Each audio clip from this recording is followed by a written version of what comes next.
एक बार की बात है, दो प्यारी बिल्लियाँ थी, मुनिया और छुटकी। मुनिया सफेद मुलायम फर और नीली आंखों वाली थी, जबकि छुटकी काली मखमली फर और हरिहरी आंखों वाली।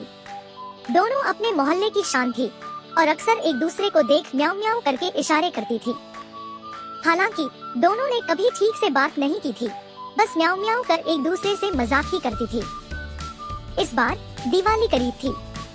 मोहल्ले के आसपास रंग बिरंगी लाइटें टंगी थी और मिठाइयों की खुशबू चारों ओर फैली थी।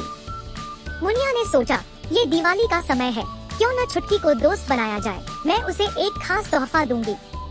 मुनिया ने मलाई की एक बड़ी कटोरी भरी और चुपके से छुटकी के घर के सामने रख दी।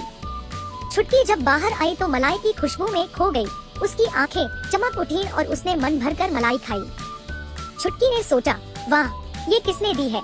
उसने इधर उधर देखा, लेकिन मुनिया तब तक झाड़ियों में छुप चुकी थी। अगले दिन दिवाली की सुबह थी। छुटकी ने एक योजना बनाई। उसने मोहल्ले के अन्य जानवरों को बुलाने का सोचा। उसने कबूतर मिन्नू, तोते चिरकुट और बंदर चिंपू को निमंत्रण दिया।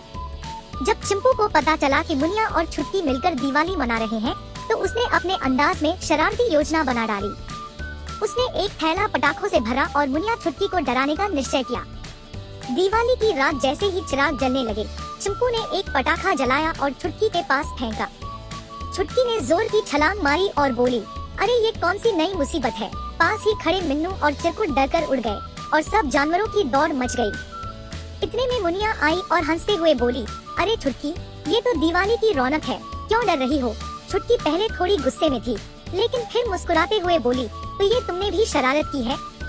तभी बंदर चिंपू हंसते हुए बोला, अरे नहीं, ये तो मेरी शरारत थी। सबने हंसते हुए उसे घूरा और फिर दिवाली की मस्ती शुरू हो गई।